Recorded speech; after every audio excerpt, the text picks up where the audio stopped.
ನಮಸ್ಕಾರ ಸ್ನೇಹಿತರೆ, ನಾನು ನಿಮ್ಮ ಪ್ರೀತಿ ಶ್ರೀನಿವಾಸ್ ನಾಯಕ್ ಇನ್ನೊಂದು ಹೊಸ ವಿಡಿಯೋದೊಳಗೆ ಬಂದಿದ್ದೇನೆ. ಹೊಸ ವರ್ಷದ ಶುಭಾಶಯನ್ನು ಕೋರುತ್ತಾ ನಿಮಗೆ ಇನ್ನೊಂದು ಹೊಸ ವಿಷಯ ತಿಳಿಸ್ಕೊಡಲಿಕ್ಕೆ ಪ್ರಯತ್ನ ಪಡ್ತೀನಿ. ಇದು ನನ್ನ ಮನೆಯಲ್ಲಾದಂಥ ದುರಂತ. ಇದು ಅಡುಗೆ ಮಾಡ್ತಿರ್ಬೇಕಾದ್ರೆ ಸಡನ್ನಾಗಿ ಕುಕ್ಕರಲ್ಲಿಂದ ಬಿಸಿ ಈ ನೀರು ನನ್ನ ವೈಫಿನ ಕಾಲ ಮೇಲೆ ಬಿದ್ದು ಪೂರ್ತಿ ಕಾಲು ಸುಟ್ಟೋಗಿತ್ತು. ಎಷ್ಟರ ಮಟ್ಟಿಗೆ ಸುಟ್ಟಿತ್ತು ಅಂತ ಹೇಳಿದ್ರೆ, ಫಸ್ಟ್ ಡೇ ಟ್ಯೂಬ್ ಹಾಕಿದಾಗ ನಾವೇನು ಇಂಗ್ಲೀಷ್ ಮೆಡಿಸಿನ್ಗಳನ್ನು ಮಾಡಿದಾಗ ಅದು ನೋಡಲಿಕ್ಕೂ ಕೂಡ ಒಂದು ಕಷ್ಟಕರವಾದ ಪರಿಸ್ಥಿತಿ. ಅಂಥ ಪರಿಸ್ಥಿತಿಯಲ್ಲಿ ನಮ್ಮ ಒಬ್ಬರು ಸಂಬಂಧಿಕರು ಹೇಳಿದ್ರು, ನಮ್ಮ ಕುಮಟಾದಲ್ಲಿ ನಮ್ಮ ಹತ್ತಿರದ ಊರಿನಲ್ಲಿ ಒಬ್ಬರು ಆಯುರ್ವೇದಿಕ್ ಟ್ರೀಟ್ಮೆಂಟ್ ಮಾಡ್ತಿದ್ರು. ತುಂಬ ತುಂಬ ಒಳ್ಳೆ ಇದೆ ಅಂತ ಹೇಳ್ಕೊಂಡು.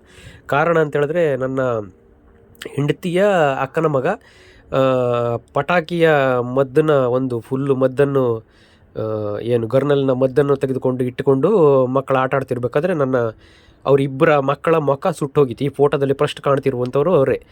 ಆ ಮುಖ ಸುಟ್ಟೋಗಿದ್ದು ಕೇವಲ 7 ದಿನಗಳಲ್ಲಿ ಆ ಒಂದು ಗಾಯವನ್ನು ಮಾಸಿ ಪೂರ್ತಿ ಹೀರಿ ಒಂದು ಕಲೆಯೂ ಕೂಡ ಇಲ್ಲದಂತೆ ಆ ಮುಖ ಇನ್ನೂ ಕೂಡ ಚಂದವಾದಂಥದ್ದು ಈ ಆಯುರ್ವೇದದ ಒಂದು ಉತ್ತಮ ಗುಣ ಅಂತ ಹೇಳ್ಬೋದು.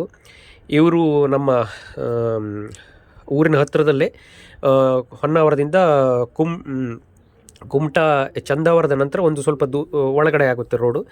ಸೊ ನಿಮಗೇನಾದರೂ ಆ ಥರ ಹೋಗುವ ಇಚ್ಛೆ ಇದ್ದಲ್ಲಿ ನನಗೆ ಕಾಂಟ್ಯಾಕ್ಟ್ ಮಾಡ್ಬೋದು. ನಾನು ಆ ಅಡ್ರೆಸ್ಗಳು ಕೂಡ ತಿಳಿಸ್ಕೊಡುವಂಥ ಪ್ರಯತ್ನ ಮಾಡ್ತೇನೆ. ಮುಖ್ಯವಾಗಿ ವಿಶೇಷವೇನಂತ ಹೇಳಿದ್ರೆ, ನಾವು ಇಂಗ್ಲೀಷ್ ಮೆಡಿಸಿನ್ಸ್ ಮಾಡಿದಾಗ ನಮ್ಮ ಗಾಯದ ನೋವು ಕಡಿಮೆ ಆಗುತ್ತೆ ಬಿಟ್ಟರೆ, ಅಲ್ಲಿರುವಂಥ ಉರಿ, ನಮಗೆ ತಿನ್ನುವಂಥ ಪೇನು, ಆ ಬಾಧೆ ಏನು ಉಂಟಲ್ಲ, ಅದು ಸಹಿಸಿದವ್ರಿಗೆ ಮಾತ್ರ ಗೊತ್ತಿರುತ್ತೆ ಅದು ಎಷ್ಟು ಕಷ್ಟಕರವಾಗಿರುತ್ತೆ ಅಂತ ಹೇಳ್ಕೊಂಡು. ಇಲ್ಲಿ ಆಶ್ಚರ್ಯಕರವಾದ ವಿಚಾರ ಏನು ಅಂತ ಹೇಳಿದ್ರೆ, ನಾನು ಕೂಡ ನಂಬಲಿಕ್ಕೆ ಆಗಲಿಲ್ಲ ನನಗೆ. ಇವರು ನಾವು ಅಲ್ಲಿಗೆ ಫಸ್ಟ್ ಡೇ ನೆಕ್ಸ್ಟ್ ಡೇ ಕರ್ಕೊಂಡು ಹೋದರು. ಯಾಕೆಂತೇಳಿದ್ರೆ, ನಾನು ಸೆಕೆಂಡ್ ಡೇ ಇಂಗ್ಲೀಷ್ ಮೆಡಿಸಿನ್ಸ್ಗಳನ್ನು ಏನು ಹಾಸ್ಪಿಟಲ್ಗಳಲ್ಲಿ ಟ್ರೀಟ್ಮೆಂಟ್ ಮಾಡಿದ್ದೆ, ಅದು ಕಾಲು ತುಂಬ ಉಬ್ಬಿ ನೋವು ಸಹಿಸ್ಕೊಳ್ಳುವಂಥ ಸಾಧ್ಯವಿಲ್ಲದ ಥರ ಕಾಲು ಬಾತು ಬಿಟ್ಟಿತ್ತು.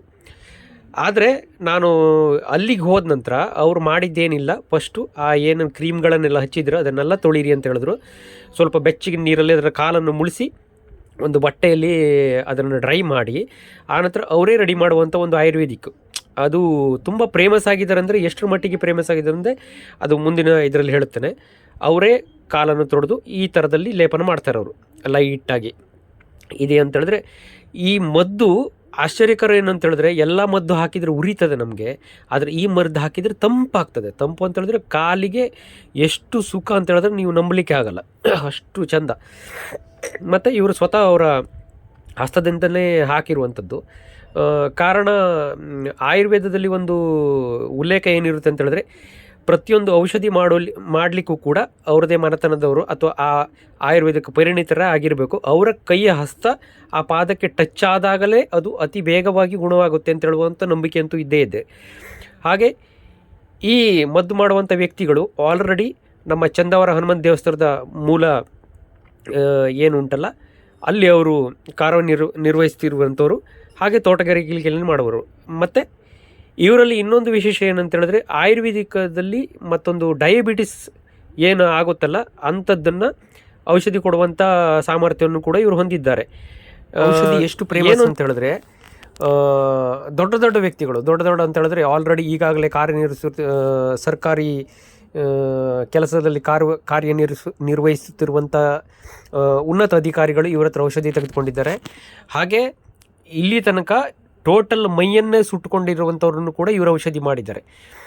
ಇಲ್ಲಿ ಪ್ರಶ್ನೆ ಏನು ಬರುತ್ತೆ ಅಂತ ಹೇಳಿದ್ರೆ, ಆಯುರ್ವೇದಿಕ್ ಅಂತ ಹೇಳಿದ್ರೆ ನಾವು ಅಷ್ಟು ಈಸಿಯಾಗಿ ಈಗ ನಂಬಲಿಕ್ಕೆ ಸಾಧ್ಯ ಇಲ್ಲ. ಆದರೆ ಆಯುರ್ವೇದಿಕ್ ಅನ್ನೋದು ಏನು ಈಗಿರುವ ತಂತ್ರಜ್ಞಾನ ಹಾಗೂ ನಮ್ಮ ಏನು ಈಗಿನ ಮಾಡರ್ನ್ ಟೆಕ್ನಾಲಜಿ ಡಾಕ್ಟರ್ ಕೈಲೂ ಕೂಡ ಒಂದು ಪ್ರಶ್ನಾರ್ಥಕವಾಗಿ ಉಳಿಯುವಂಥ ವಿಷಯ ಇದು.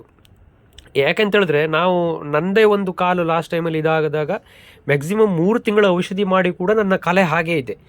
ಆದರೆ ಇಲ್ಲಿ ಆಶ್ಚರ್ಯ ಅಂತ ಹೇಳಿದ್ರೆ, ನಾನು ನೋಡಿದ ಮಟ್ಟಿಗೆ ಈಗ ಈ ಮುಂದಿನ ವಿಡಿಯೋದಲ್ಲಿ ನೀವು ನೋಡ್ತಾ ಇದ್ದೀರಾ, ಎಷ್ಟರ ಮಟ್ಟಿಗೆ ಅದರ ಕಲೆ ಮಾಸ ಹೋಗುತ್ತೆ ಅಂತ ಹೇಳಿದ್ರೆ, ಅಲ್ಲಿ ಕಲೆ ಇತ್ತು ಅನ್ನೋದೇ ನಮಗೆ ಗೊತ್ತಾಗಲ್ಲ.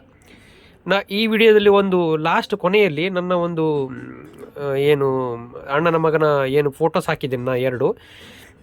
ಆ ಫೋಟೋ ಏನು ಪರಿಸ್ಥಿತಿ ಅಂತ ಹೇಳಿದ್ರೆ, ಇವರು ಆಟ ಆಡ್ಲಿಕ್ಕೆ ಹೋಗ್ಬೇಕಾದ್ರೆ ಎಲ್ಲೋ ಗರ್ನಲ್ಲಿ ಬಂದುಬಿಟ್ಟು ಆ ಗರ್ನಲ್ಲಿನ ಪೌಡರ್ನೆಲ್ಲ ತೆಗೆದು ಬೈ ಮಿಸ್ಟೇಕಾಗಿ ಬೆಂಕಿ ತಾಗಿ ಅಣ್ಣ ತಮ್ಮ ಇಬ್ಬರ ಮುಖವು ಪೂರ್ತಿ ಸುಟ್ಟೋಗಿತ್ತು ಅಂತ ಹೇಳಿದ್ರೆ ಅದು ಹೇಳಿ ಪ್ರಯೋಜನ ಇಲ್ಲ, ಅಷ್ಟು ಕೆಟ್ಟದಾಗಿ ಸುಟ್ಟಿರುವಂಥದ್ದು. ಇವರೇ ಅದಕ್ಕೆ ಔಷಧಿ ಮಾಡಿದಾಗ ಅಚ್ಚರಿ ಪಡಬೇಕಾದ ವಿಚಾರ ಏನು ಅಂತ ಹೇಳಿದ್ರೆ, ಲಾಸ್ಟ್ ಕೊನೆಯಲ್ಲಿ ಅವನ ಫೋಟೋ ನೋಡಿ ಎಷ್ಟು ಕ್ಲಿಯರ್ಡಾಗಿ ಮುಖ ಚೆಂದಾಗಿದೆ ಅಂತ ಹೇಳಿದ್ರೆ ನಮಗೆ ನೋಡೋರಿಗೆ ನಂಬಲಿಕ್ಕಾಗಲ್ಲ, ಅಷ್ಟು ಚೆಂದ ಮಾಡಿ ಮುಖ ಕ್ಲಿಯರ್ಡ್ ಆಗಿದೆ. ಮತ್ತು ಸುಟ್ಟ ಗಾಯ 2 ದಿನದಲ್ಲೇ ಮಾಸ ಹೋಗುತ್ತೆ. ಮತ್ತು ಇವರು ಕೊಡುವಂಥ ಲೇಪನ ಏನು ಉಂಟಲ್ಲ, ಅವ್ರು ಏನು ಮಾಡ್ತಾರೆ, ನೀವು ಹೋದಾಗ ಫಸ್ಟ್ ಡೇ ಅವರೇ ಹಚ್ಚಿಕೊಡ್ತಾರೆ, ಸೆಕೆಂಡ್ ನಿಮಗೆ ಬರಬೇಕಾದ್ರೆ ಒಂದು ಪೊಟ್ಲೆಯನ್ನು ಕೊಡ್ತಾರೆ. ಅದನ್ನು ತೆಗೆದುಬಿಟ್ಟು ನೀವೇನಿಲ್ಲ, ಒಂದು ಸ್ವಲ್ಪ ನೀರನ್ನು ಮಿಶ್ರಣ ಮಾಡಿ ಫುಲ್ಲು ಕಲಕಿ ಪ್ರತಿ ದಿನ ಸಂಜೆ ಅಥವಾ ಬೆಳಿಗ್ಗೆ ಸಾರಿ ಪ್ರತಿ 2 ದಿನಕ್ಕೊಂದ್ಸಲ ಹೌದು 2 ದಿನಕ್ಕೊಂದ್ಸಲ ಇದ್ರ ಮೇಲೆ ಲೇಯರ್ ಬೈ ಲೇಯರ್ ಲೈಟಾಗಿ ಹಚ್ಕೊತ ಹೋದ್ರೆ ಆಯಿತು. ಇಷ್ಟೇ ಕೆಲಸ ಬಿಟ್ಟರೆ ಮತ್ತೆಂತಿಲ್ಲ. ಇದಕ್ಕೆ ಸ್ನಾನ ಮಾಡಲಿಕ್ಕೆ ಯಾವುದೇ ಥರದ ಅಭ್ಯಂತರ ಇಲ್ಲ. ಮತ್ತು ಇನ್ನೊಂದು ಮುಖ್ಯವಾದ ವಿಚಾರ ಅಂತ ಹೇಳಿದ್ರೆ, ಗಾಯ ಈ ವಾಸಿಯಾಗೋ ತನಕ ಸ್ನಾನ ಮಾಡಲಿಕ್ಕೆ ಏನೂ ಸಮಸ್ಯೆ ಇಲ್ಲ. ಗಾಯ ಗುಣ ಆದ ನಂತರ ಕೇವಲ ಸೋಪ್ ಒಂದೇ ಹಾಕಬಾರ್ದು.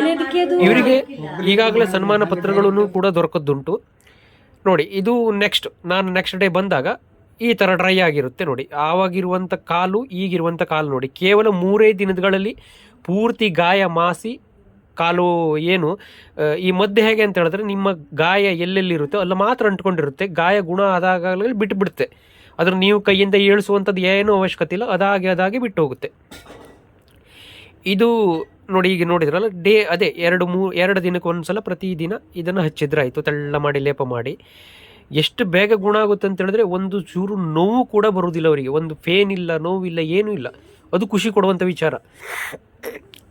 ಈ ಔಷಧಿ ಮಾಡುವಾಗ ಕೆಲವರಿಗೆ ಒಂದೇ ಅವರು ತುಂಬ ಚಂದ ಮಾಡಿ ಈಗ ಗೈಡ್ಲೈನ್ ಮಾಡ್ತಾರೆ ನಿಮಗೆ. ಫಸ್ಟ್ ದಿನ ಔಷಧಿ ಹಚ್ಚಿದ ನೆಕ್ಸ್ಟ್ ಡೇ ಕಾಲು ಉಬ್ಬುತ್ತೆ, ಆದರೆ ಏನು ಹೆದರುವಂಥ ಅವಶ್ಯಕತೆ ಇಲ್ಲ. ಅದಕ್ಕೆ ನಾನೇ ಸಾಕ್ಷಿ, ಕಣ್ಣೆದುರಿಗಿದ್ದಂಥ ಸಾಕ್ಷಿ. ನೆಕ್ಸ್ಟ್ ಡೇ ತಗ್ಗುತ್ತೆ, ಅದನ್ನು ಕೂಡ ಅವ್ರು ಹೇಳಿ ಕಳಿಸ್ತಾರೆ. ಯಾವುದೇ ಥರದ ಪಥ್ಯಗಳನ್ನು ಕೂಡ ಇಲ್ಲ ಅವರಲ್ಲಿ. ಕೇವಲ ಬೆಳ್ಳುಳ್ಳಿ ಒಂದೇ ತಿನ್ನುವುದು ಬಿಟ್ಟರೆ ಮತ್ತು ಯಾವುದು ಪಥ್ಯ ಇಲ್ಲ. ಅದೊಂದು ಖುಷಿ ಅಂತ ವಿಚಾರ. ನೀವು ಏನೇ ತಿನ್ಬೋದು, ಚಿಕನ್ ಮಟನ್ ಏನು ತಿನ್ಬೋದು, ಅದಕ್ಕೆ ಯಾವುದೇ ಥರದ ತೊಂದರೆ ಇಲ್ಲ.